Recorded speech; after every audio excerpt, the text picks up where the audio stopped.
Hello, ഇന്നത്തെ കഥയിലേക്ക് എല്ലാവർക്കും സ്വാഗതം. ചാനൽ ആദ്യമായിട്ട് കാണുന്നവരാണെങ്കിൽ ഒന്ന് സബ്സ്ക്രൈബ് ചെയ്ത് സപ്പോർട്ട് ചെയ്തേക്കണേ.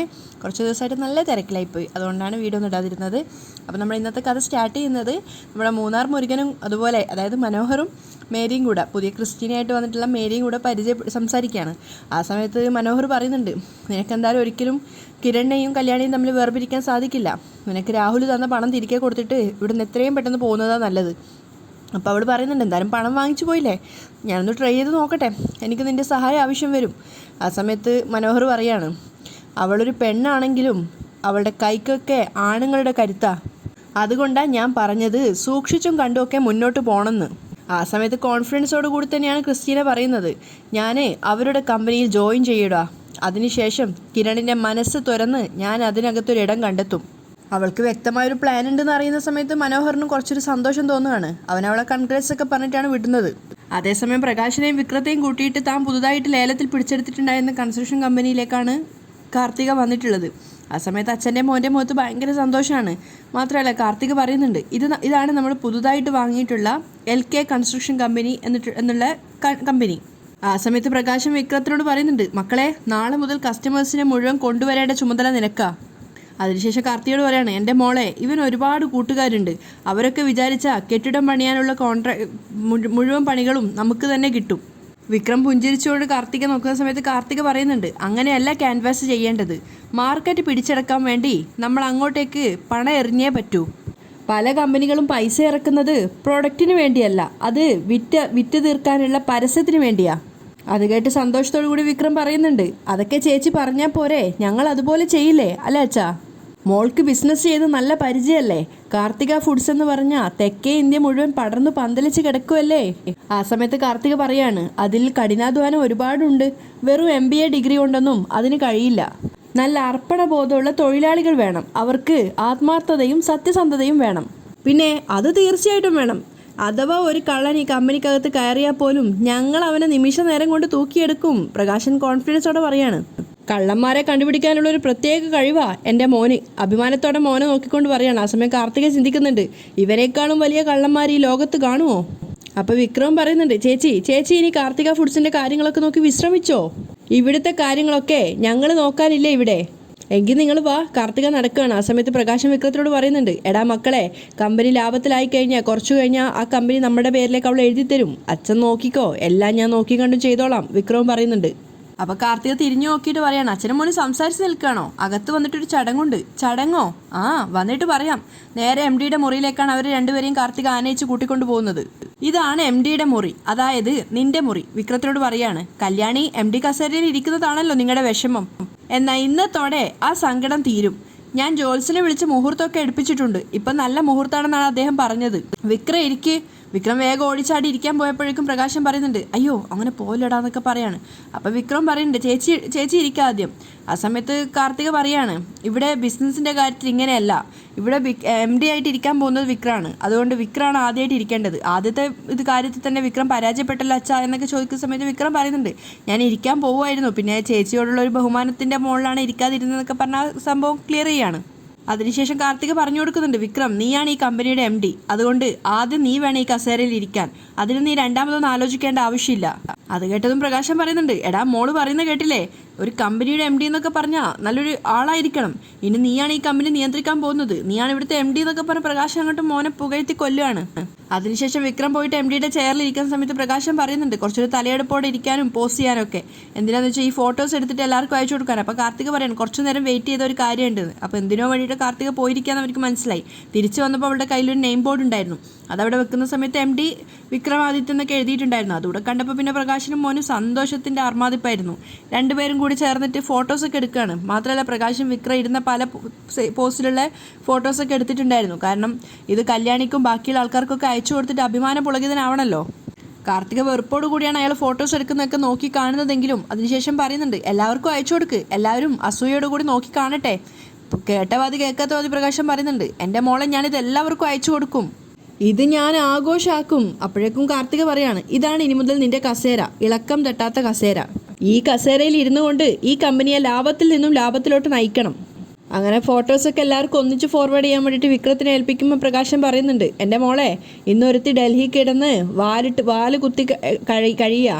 അവൾ തോൽക്കുന്ന ദിവസം എൻ്റെ മോൻ വിജയിക്കുന്ന ദിവസം. മോളോട് എത്ര നന്ദി പറഞ്ഞാലും മതിയാവില്ല മോളെ. അപ്പോൾ കാർത്തിക പറയുന്നുണ്ട്, എൻ്റെ അച്ഛനും ആങ്ങളേക്കോ ഞാനിതൊക്കെ ചെയ്തു കൊടുക്കുന്നത്. അതിന് നന്ദി പ്രകടനത്തിൻ്റെ ആവശ്യമൊന്നുമില്ല, ഇതെൻ്റെ കടമയാണ്. അപ്പോൾ പ്രകാശം പെട്ടെന്ന് തന്നെ അഭിനയിക്കാൻ തുടങ്ങുകയാണ്. ഒന്നുമില്ല മോളെ, ഈ സമയത്തും എൻ്റെ പെൺമക്കൾ എന്നോട് കാണിച്ചിട്ടുള്ള നന്ദികേടിനെക്കുറിച്ച് ഞാൻ ആലോചിക്കാറില്ല. ഞാൻ അവരെ പ്രാകാറുമില്ല. അവരുടെ നന്മയ്ക്ക് വേണ്ടി പ്രാർത്ഥിച്ചിട്ടേ ഉള്ളൂ. എന്നാലും ഒരച്ഛനല്ലേ, അവരെന്നെ തിരസ്കരിച്ചെന്ന് ഓർക്കുമ്പോൾ ചില സമയത്ത് വല്ലാത്ത വിഷമം വരാറുണ്ട്. മോൾക്കറിയോ, അന്ന് മോള് പറഞ്ഞിട്ട് ആ പെൺകുട്ടികളുടെ കാല് കഴുകിയില്ലേ, ആ സമയത്തൊക്കെ എൻ്റെ മനസ്സിൽ എൻ്റെ പെൺമക്കളെക്കുറിച്ചായിരുന്നു ചിന്ത. പ്രകാശം പൊട്ടി കരയാണ്. വിക്രാണെങ്കിൽ അന്താളിച്ച് അച്ഛനെ നോക്കുകയാണ് അച്ഛൻ്റെ അഭിനയം കണ്ടിട്ട്.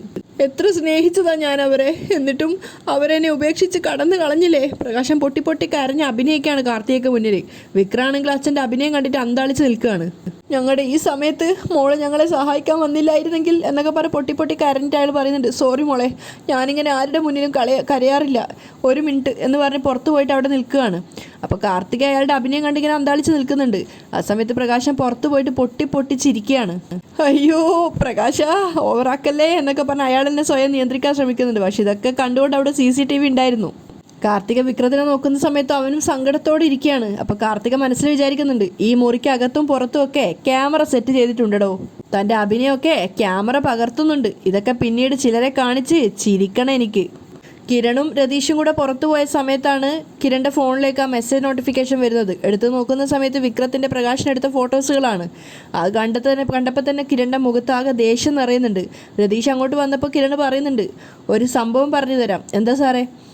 ഒരുത്തൻ MD ആയി, ഒരിക്കലും ആ കസേരയിൽ ഇരിക്കാൻ യോഗ്യതയില്ലാത്ത ഒരുത്തൻ. അതിനുശേഷം വിക്രത്തിൻ്റെ ആ ഫോട്ടോസ് രതീഷിന് കാണിച്ചു കൊടുക്കുമ്പോൾ അവനും ശരിക്കും ഷോക്ക് ആവുകയാണ്. അപ്പം കിരൺ പറയുന്നുണ്ട്, കാർത്തിക MD ആയിട്ട് ആ കൺസ്ട്രക്ഷൻ കമ്പനി ലേലത്തിൽ പിടിച്ചെടുത്തു എന്ന് മാത്രമല്ല, അതിൻ്റെ MD ആക്കിയിട്ട് വിക്രത്തിനെ നിയോഗിച്ചിരിക്കുക. അത് കേട്ടിട്ട് രതീഷും പറയുന്നുണ്ട്, ഈ കൊച്ചിന് ഇത് എന്തു പറ്റി സാറേ?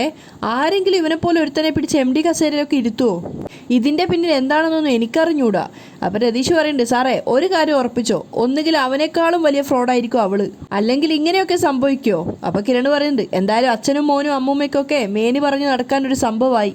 അവനെ ഇങ്ങനെയൊന്ന് കാണാൻ വേണ്ടി കൊതിച്ച് നടക്കുമായിരുന്നു അവൻ്റെ അച്ഛൻ. അത് ശരിയാ. ഇനി അവൻ MD കസേരയിൽ ഇരിക്കുന്ന ഫോട്ടോ അവൻ്റെ അച്ഛൻ പോസ്റ്റർ ആക്കുമെന്നും പറയാൻ പറ്റില്ല. ചിലപ്പോൾ അതൊക്കെ നമ്മുടെ മതിലിൻ്റെ മുകളിൽ കൊണ്ട് ഒട്ടിക്കുകയും ചെയ്യും. അപ്പോൾ കിരൺ പറയുന്നുണ്ട്, നമ്മൾ അതേക്കുറിച്ചൊന്നും ആലോചിച്ച് ടെൻഷൻ അടിക്കേണ്ട. ഇപ്പോൾ നമുക്ക് നല്ലൊരു എതിരാളി വന്നിരിക്കുക. രണ്ടും കൽപ്പിച്ചിട്ടാണ് കാർത്തിക മുന്നോട്ടേക്ക് പോകുന്നത്. പിന്നെ വിക്രത്തിൻ്റെയും പ്രകാശിൻ്റെയും കാര്യം പറയണ്ടല്ലോ. അപ്പം രതീഷ് പറയുന്നുണ്ട്, പിന്നെ ഇവരൊക്കെ എന്തറിഞ്ഞിട്ടാ സാർ ഈ മാർക്കറ്റ് പിടിച്ചെടുക്കാൻ പോകുന്നേ? അവരുടെ കാര്യമല്ല ഞാൻ പറഞ്ഞത്, കാർത്തികയുടെ കാര്യമാണ്. അവള് ബ്രില്യൻ്റാ, കിരൺ വാൺ ചെയ്യുന്നുണ്ട്. അതുകൊണ്ട് നമ്മളിനി ശ്രദ്ധയോട് വേണം മുന്നോട്ട് പോവാൻ. ഏതായാലും ഇത് ഞാൻ കല്യാണിക്കൊന്ന് സെൻഡ് ചെയ്യട്ടെ എന്ന് പറഞ്ഞ് കിരൺ ഫോൺ എടുക്കുന്നതാണ് കാണിക്കുന്നത്. അതേസമയം കല്യാണിക്ക് ആ ഫോട്ടോസൊക്കെ വന്നിട്ടുണ്ടായിരുന്നു. മാത്രമല്ല അതിൻ്റെ കൂടെ പ്രകാശിൻ്റെ വോയിസ് നോട്ടും ഉണ്ട്. എൻ്റെ മോനും MD ആയടി. അത് കേട്ട സമയത്ത് കല്യാണിക്ക് ദേഷ്യവും വെറുപ്പും ഒക്കെ വരുന്നുണ്ടായിരുന്നു. ആ സമയത്ത് കല്യാണി സ്വയം ഇങ്ങനെ ദേഷ്യത്തോടെ പിറുപിറുക്കുകയാണ്. ക്രിമിനലായ ഒരുത്തനെ പിടിച്ച് MD ആക്കിയിരിക്കുന്നു. ഇവർക്ക് വട്ടാണോ എന്നാണ് സംശയം. കാർത്തികയെക്കുറിച്ചാണ് പറയുന്നത്. രാഹുൽ ഓരോന്ന് ചിന്തിച്ച് അങ്ങോട്ടും ഇങ്ങോട്ടും നടക്കുമ്പോഴാണ് അങ്ങോട്ടേക്ക് സരയു വരുന്നത്. അവളും ദേഷ്യത്തോടെയാണ് വന്നിട്ടുള്ളത്. എന്നിട്ട് അച്ഛനോട് പറയുന്നുണ്ട്, അവളെ പൊന്നാട അണിയിക്കുന്നതൊക്കെ കണ്ടായിരുന്നല്ലോ, അത് കണ്ടിട്ട് എൻ്റെ അമ്മ പോലും കരച്ചിലായിരുന്നു. ഇനിയിപ്പോൾ കിരണിനെയും കല്യാണിയും ഒക്കെ വേർപിരിപ്പിക്കാൻ വേണ്ടി എന്തൊക്കെയോ മലമറിക്കാൻ പോവുകയാണെന്ന് പറഞ്ഞിട്ട് എന്തായി? അപ്പം രാഹുൽ പറയുന്നുണ്ട്, അവർക്കിടയിലേക്ക് ഒരാൾ വരാൻ പോവുക. അപ്പം സരയു പുച്ഛത്തോടെ പറയാണ്, വന്നിട്ടൊന്നും ഒരു കാര്യവും ഇല്ല. കിരണിനെയും കല്യാണിയും തമ്മിൽ വേർപിരിക്കാൻ തലയ്ക്ക് സുഖമില്ലാത്ത അച്ഛനെ കൊണ്ട് പറ്റില്ല. അത് കേട്ട് രാഹുൽ പറയുന്നുണ്ട്, നീ എന്നെ തലയ്ക്ക് സുഖമില്ലാത്തവനെ എത്ര കളിയാക്കിയാലും നിന്റെ ഭാവിക്ക് വേണ്ടി അവർ വേർപിരിഞ്ഞേ മതിയാവൂ. അപ്പം സരയു ചോദിക്കുകയാണ്, എൻ്റെ ഭാവിക്ക് വേണ്ടിയോ? എൻ്റെ ഭാവി സുരക്ഷിതാണ്, എൻ്റെ സന്തോഷത്തിന് വേണ്ടിയാണെന്ന് പറ. അത് കേട്ടിട്ട് രാഹുൽ പറയുന്നുണ്ട്, നിന്റെ സുഖത്തിനും സന്തോഷത്തിനും വേണ്ടിയാണ് ഞാൻ ഇത്രയും കാലം നിലകൊണ്ടിട്ടുള്ളത്. അത് ഇനിയും അങ്ങനെ തന്നെ ആയിരിക്കും. അതുകൊണ്ട് അത്രയും പണം മുടക്കിയിട്ടാ ഒരുത്തിയെ വരുത്തിയിരിക്കുന്നത്. എൻ്റെ കയ്യിലെ പൈസ മുഴുവൻ തീരുവാണെന്ന് വേണമെങ്കിൽ പറയാം. അത് കേട്ട് സരയു ദേഷ്യത്തോടെ പറയാണ്, അതിന് വേണ്ടിയിട്ട് എൻ്റെ അക്കൗണ്ടിൽ കിടക്കുന്ന കുറേ പണം ഞാൻ വേണമെങ്കിൽ തരാമെന്ന് പറഞ്ഞല്ലോ. വേണേ സ്വർണവും തരാം, അവരെ തമ്മിലൊന്ന് പിരിച്ചാൽ മതി.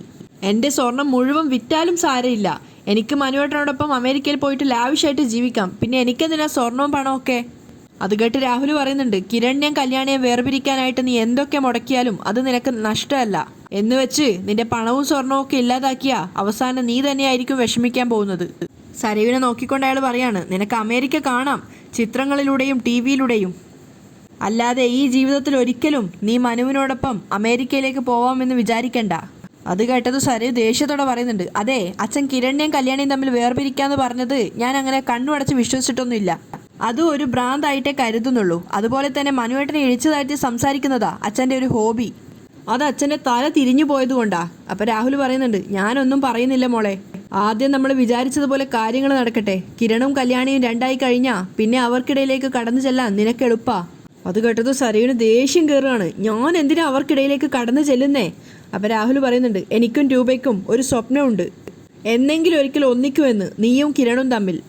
അത് കേട്ടത് സരയുടെ ദേഷ്യം കൂടുകയാണ്. അവൾ അച്ഛൻ്റെ ഷർട്ടിൻ്റെ കോളറിൽ പിടിച്ചിട്ട് പറയുന്നുണ്ട്, ദേ ഇതുപോലെ ഇനി സംസാരിച്ച അച്ഛനാണെന്നൊന്നും ഞാൻ നോക്കില്ല. ഒന്നും ചെയ്തില്ലെങ്കിലും വേണ്ടില്ല, അവരെ വേർപിരിച്ചില്ലെങ്കിലും കുഴപ്പമില്ല. പക്ഷെ ഒരു കാരണവശാലും അവൻ്റെ ജീവിതത്തിലേക്ക് ഇനി ഞാൻ പോവണമെന്ന് പറയരുത്. എൻ്റെ മനുവേട്ടനേക്കാളിലും മുകളിൽ ഇനി ഒരു പുരുഷനുമില്ല.